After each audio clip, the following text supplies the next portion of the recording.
Bismillahirrahmanirrahim. Assalamualaikum warahmatullahi wabarakatuh. Waalaikumsalam warahmatullahi wabarakatuh.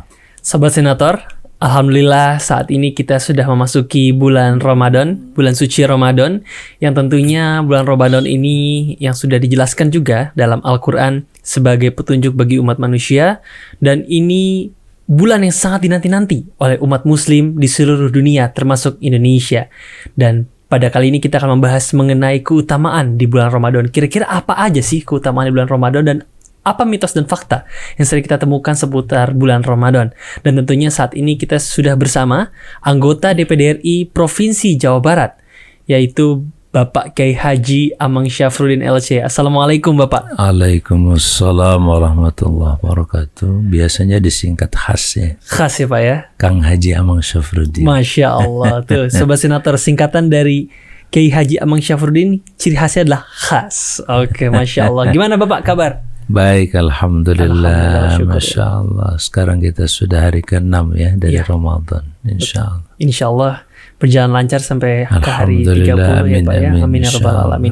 Aktivitas apa saja nih sedang aktif dilaksanakan oleh Pak Amang saat ini, apalagi bulan suci Ramadan Pak? Seperti biasa, kegiatan-kegiatan yang bersifat ritual, tentu mengikuti berbagai macam kegiatan-kegiatan dalam seperti hanya saum itu sendiri, kemudian tarawih, dan juga tadarus ya, tadarus. Tapi saya lebih banyak tadarus pribadi ya, dengan fokus kepada tadabbur. Itu yang paling saya sukai, dan saya justru mengajak kepada para pemirsa bagaimana mengisi Ramadan, tidak hanya membaca Quran apalagi sampai tamat ya, atau sampai bisa hatam 1 kali, ada yang sampai 5 kali bahkan lebih. Tapi saya mengajak untuk lebih fokus juga kepada masalah tadabburnya. Tadabbur itu bagaimana kita menghayati kata demi kata, makna demi makna, konsep demi konsep, dan konstruksi Al-Quran sebagai hudan, petunjuk. Kemudian bagaimana kita bisa menganalisa bayyinatin minal huda, berbagai bukti-bukti dari petunjuk Allah, baik yang bersifat historis, sejarah, maupun yang bersifat antisipatif ke depan, maupun fakta-fakta hari ini. Itu penting sekali karena setiap Al-Quran itu faktual. Setiap kata Al-Quran itu faktual. Nah, Ramadan adalah salah satu yang oleh Allah Subhanahu wa Ta'ala ditekankan merupakan bulan yang diturunkan di dalamnya Al-Quranul Karim, sehingga selain saum, aktivitas Ramadan bisa diisi dengan sholat, kemudian juga dengan tilawatul Quran atau tadabbur Al-Quranul Karim. Saya sepakat sekali dengan Pak Amang ya Pak, karena Al-Quran itu bukan hanya untuk sekedar dibaca, tetapi dimaknai, kita pahami, kita bedah ya Pak. Seperti apa konsep-konsep di dalamnya. Betul. Nah, menarik Pak Amang. Kira-kira umat muslim juga pasti suka bertanya-tanya Pak. Iya. Kira-kira keutamaan apa saja sih yang kita bisa dapatkan di bulan suci Ramadan? Mengingat ini kan hanya 1 tahun sekali ya. Dan belum tentu umat muslim bisa bertemu dengan bulan Ramadan berikutnya Pak Amang. Iya. Kira-kira keutamaan apa saja sih di bulan suci Ramadan ini Pak Amang? Begitu banyak yang diingatkan oleh Allah Subhanahu wa Ta'ala maupun Rasulnya terkait dengan Ramadan ini. Tapi sebelumnya tentu saya ingin mengajak Bapak Ibu untuk bersyukur kehadirat Allah, seraya memanjatkan puji dan syukur kepadanya atas berbagai kenikmatan, termasuk kenikmatan Ramadan yang luar biasa, yang diistilahkan dengan bahasa Ramadan Mubarak ya. Kata-kata Mubarak itulah salah satu bentuk daripada keutamaan dari Ramadan itu sendiri. Nah, kemudian kita sempurnakan syukur kita pada Allah juga dengan bersalawat salam kepada Rasulnya tercinta Muhammad Sallallahu Alaihi Wasallam, juga keluarganya, para sahabat, dan orang-orang yang setia kepadanya. Kalau kita mengingat bahwa Ramadan itu merupakan bulan mubarak, tentu kita akan bisa masuk pada pengertian dan apa itu yang disebut dengan al-barakah. Al-barakah itu isdiyadul khair. Para ulama kemudian menjelaskan dengan istilah bertambahnya atau semakin bertambahnya kebaikan. Kita lihat Ramadan mulai dari bangun tidur sampai mau tidur lagi, seluruhnya kebaikan. Bahkan tidak ada satu kegiatan ibadah yang mampu membuat kita bisa bertahan tidak kurang dari 13 jam untuk kita di Indonesia atau di negara-negara lain yang sampai 15 jam misalkan. Tidak pernah terputus, bayangkan. Mulai dari kita terbit fajar ya, katakanlah jam 5 kurang seperempat ya, begitu. Kemudian sampai nanti jam 6 lewat 5 menit ya, lebih dari 13 jam kita berada dalam kebaikan. Kebaikan yang luar biasa. Semua yang kita lakukan sepanjang 13 jam itu, apapun bentuk kebaikannya, itu akan dilipat gandakan oleh Allah Subhanahu wa Ta'ala. Dan lebih jauh lagi, Allah rahasiakan pahalanya sampai langsung dinyatakan wasyamu li wa ana ajzi bih. Allah menyatakan puasa itu adalah untukku dan akulah yang paling tahu dan berhak bagaimana cara membalas puasa itu sendiri. Masya Allah. Kalau ibadah yang lain dijelaskan, misalkan sholat berjamaah 27 derajat. Kalau kemudian kita infak bisa dilipat gandakan 10 kali lipat. Kalau puasa, aku yang paling tahu bagaimana cara membalas orang yang berpuasa. Masya Allah. Dan saya juga pernah dengar Pak Amang, kalau kita membaca satu ayat suci Al-Quran itu juga mendapatkan 10 pahala ya? 10 lipat. 10 lipat bahasanya pahala. 10 kali lipat. Kalau kita baca satu huruf itu bukan satu kebaikan tetapi 10 kebaikan. Kalau alif lam mim 3 huruf itu sudah 30 kebaikan. Bahkan hitungannya sekali lagi 30 kali lipat ya di situ. Dan Masya Allahnya puasa ini dirahasiakan oleh Allah Subhanahu wa Ta'ala ya Pak. Pahalanya itu dirahasiakan ya, walaupun ada beberapa indikator ya, seperti pengampunan. Pengampunan Allah itu sebenarnya yang merupakan puncak daripada prestasi kehidupan. Kapan dan dimanapun manusia yang selalu bergelimang dengan kesalahan ya, kekeliruan dan kezaliman, maka yang menjadi puncak prestasi manusia itu adalah ampunan Allah. Dan ampunan ini menjadi kunci untuk bisa membuka surga Allah Subhanahu wa Ta'ala. Wasari'u ila magfiratin min rabbikum wa jannatin arduha samawati wal ardu u'iddat lil muttaqin. Bersegeralah kalian menuju ampunan. Oleh karena itu, hadirin sekalian, pemirsa podcast DVDRI ini, yuk kita kejar ampunan Allah itu. Dan satu hadits juga menegaskan, man shoma ramadhana imanan wahtisaban ghufira lahu ma taqaddama min dhanbi. Siapa yang berpuasa yang dasarnya adalah karena iman, yakin percaya kepada Allah. Ini adalah perintah Allah yang maha menciptakan kita dan alam semesta, yang membuat kita harmoni antara alam dengan kehidupan kita. Subhanallah, tidak ada yang tidak harmoni. Kitalah yang telah merusak harmonisasi itu dengan berbagai macam kepentingan-kepentingan hidup, terutama nafsu. Nafsu itu yang membuat nafsu kekuasaan, nafsu kekayaan, nafsu harta, kedudukan, wanita, dan lain sebagainya, atau nafsu pria juga.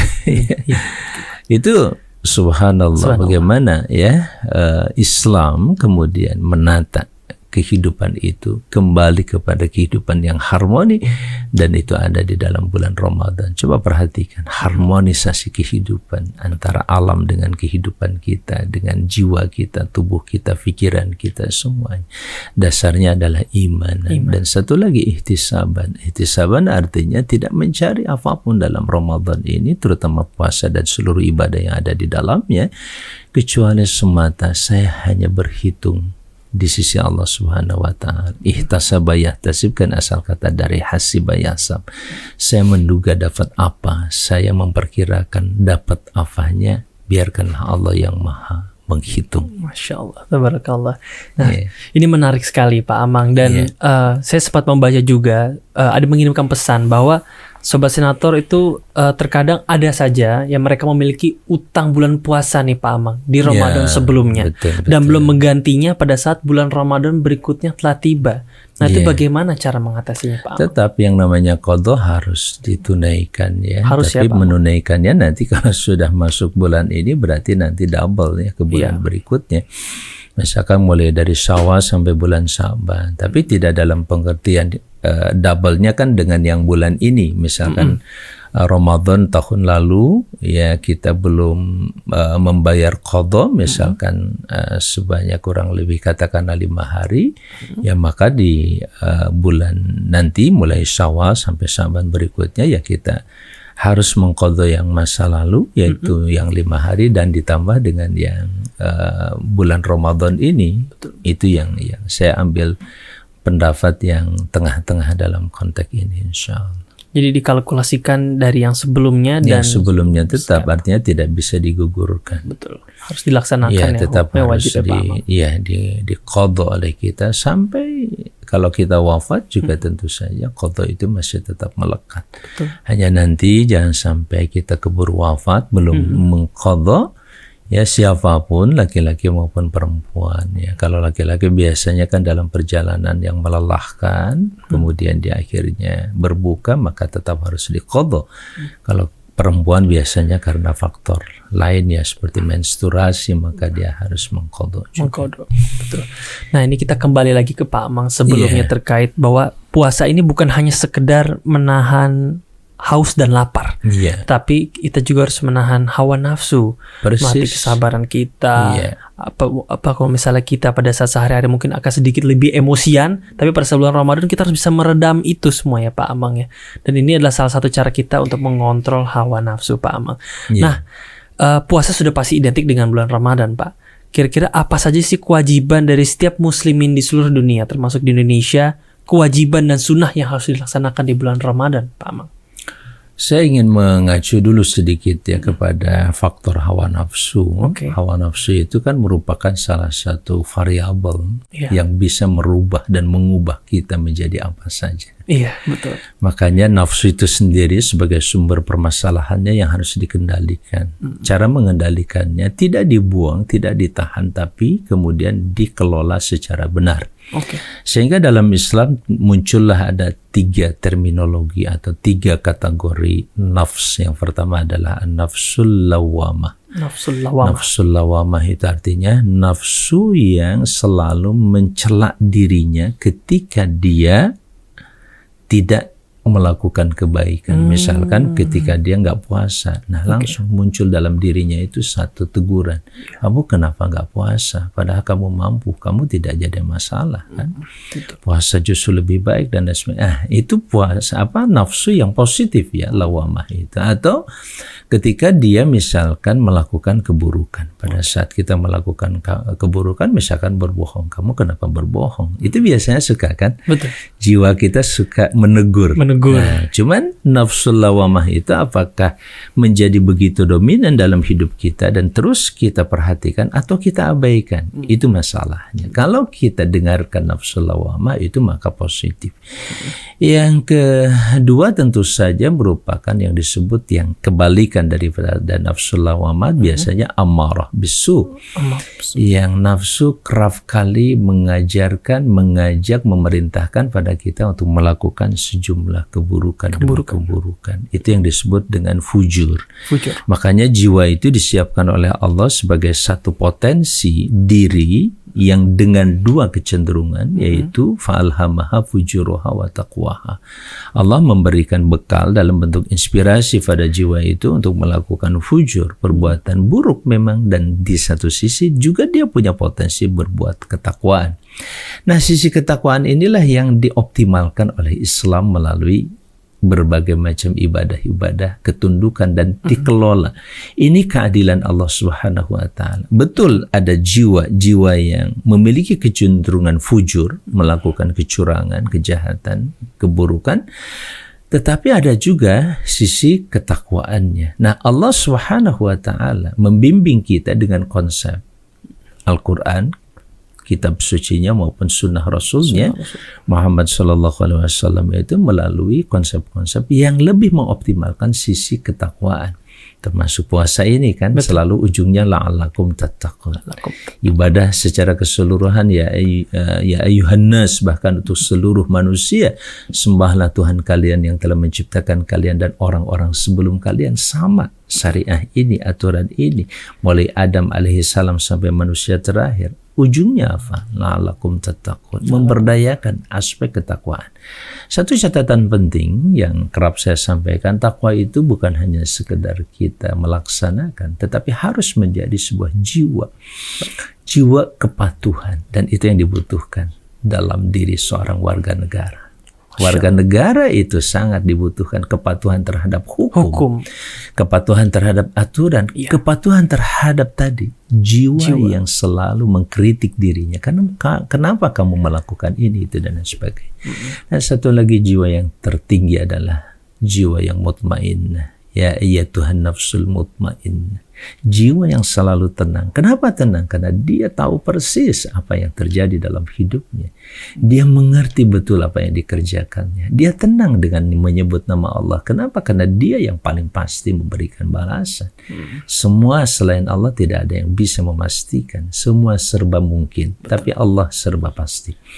Disitulah jiwa akan muncul menjadi ketenangan. Nah, ketenangan jiwa yang seperti itulah yang kemudian disambut oleh Allah. Dan katakanlah oleh Allah, ya ayyuhatan nafsul mutmainnah irji'i ila rabbiki radiyatan mardiyah fadkhuli fi ibadi, sampai Allah mengundang jiwa mutmainnah itu untuk masuk dalam hamba-hambaku dan masuk dalam surgaku, kata Allah. Masya Allah, tabarak. Semoga kita menjadi bagian dari itu ya Pak. Jiwa itu penting. Nah, oleh karena itu saya sering sampaikan dalam berbagai diskusi, apa sih problematika kehidupan manusia selama ini? Dasar yang paling mengakar kehidupan manusia adalah nafsu. Dari zaman Nabi Adam alaihissalam, Nabi Adam ingin bertahan di surga, tergoda oleh iblis waktu itu. Betul. Kata iblis, sebenarnya Tuhanmu tidak melarang mendekati pohon ini kecuali kamu bakal jadi dua malaikat, Adam dan Hawa, atau kamu bisa kekal di surga. Nah, rupanya Nabi Adam tertarik dengan tawaran itu, padahal Allah tidak pernah mengatakan seperti itu. Akhirnya dia tergelincir. Kemudian, kalau proses ke dunianya memang sudah diproyeksikan buat ke dunia. Tapi bahwa dia punya kesalahan, itu juga kemudian dimaafkan oleh Allah Subhanahu wa Ta'ala. Itulah, dari situlah sampai terus manusia tidak akan bisa lepas daripada problematika nafs tadi. Maka solusinya pun sama, yaitu puasa ini. Itulah kata kutiba alaikumusiyam kama kutiba alal ladzina min qablikum la'allakum tattaqun. Artinya apa? Ada problem sama kamu dengan umat terdahulu, maka solusinya pun sama. Puasa. Berpuasa, Masya Allah, tabarakallah. Dan itu menjadi solusi dari seluruh permasalahan tadi, yaitu kesabaran. Karena kesabaran, ada yang menafsirkan ketika Allah mengatakan ista'inu bis sabri was shalah, bersabar apa? Mintalah tolong kalian untuk mengatasi persoalan apapun bis sabri was shalah. Nah, sabru itu salah satu tafsirnya adalah dengan saum dan salat. Masya Allah, tabarakallah. Ini menarik sekali Sobat Sinator, bahwa memang adalah salah satu mengatasi masalah tersebut adalah dengan berpuasa ya Pak. Itu pasti, itu problem. Dengan salat dan puasa. Silakan buktikan. Kalau ada masalah apapun, puasa saja. Senin, Kamis, kemudian ada masalah apapun, segera sholat, minta pada Allah solusi dan petunjuk. Berbahagialah mereka yang beriman pada Allah. Itulah kenikmatan tersendiri buat orang-orang beriman kepadanya. Dan itu ditawarkan pada seluruh manusia, bukan hanya kepada orang beriman. Dan itu gratis ya Pak? Gratis. Betul. Bukan hanya gratis, dibalas dengan balasan jauh berlipat ganda. Bukan hanya gratis. Insya Allah manusia akan mendapatkan kebaikan. Itu dia, keberkahan tadi. Bagaimana keberkahan itu semakin menambah kehidupan kita. Selalu tahapan kita ada dalam kebaikan. Dan terakhir Pak Amang, apa sih yang ingin Pak Amang sampaikan kepada seluruh Sobat Sinator dan hadirin menyaksikan video kali ini? Karena tentu bulan puasa ini masih panjang, baru hari ke-6, masih kurang lebih 20 hari ke depan. Apa sih yang ingin Bapak sampaikan kepada seluruh umat manusia? Tentu saja optimalkan sebaik-baiknya Ramadan ini dengan tadi proses menjadi orang bertakwa, jalankan perintah Allah sekecil apapun, mulai dari yang wajib tentu saja, kemudian yang sunnah-sunnahnya terus kita jalani tadi kan. Betul. Yang sunnah itu walaupun hanya memberikan makan seteguk air kepada orang, itu sunnah. Sunnah. Dan kalau kita man fattara shaiman, sampai begitu Nabi mengatakan siapa yang memberikan berbuka puasa walaupun hanya seteguk air, maka baginya pahala yang sama dengan orang yang berpuasa itu sendiri. Begitulah cara Allah memberikan penghargaan, apresiasi terhadap amal perbuatan kita dan juga Rasulnya Muhammad SAW itu optimalkan, dan di satu sisi sedapat mungkin minimalisirlah keburukan-keburukan kita dengan cara apa? Menjauhi apapun yang dilarang Allah Subhanahu wa taala, mulai dari hal yang makruh apalagi yang haram. Tentu saja terus seperti itulah takwa, dan itu semuanya akan mengakar membentuk kepribadian yang disebut dengan kepatuhan tadi.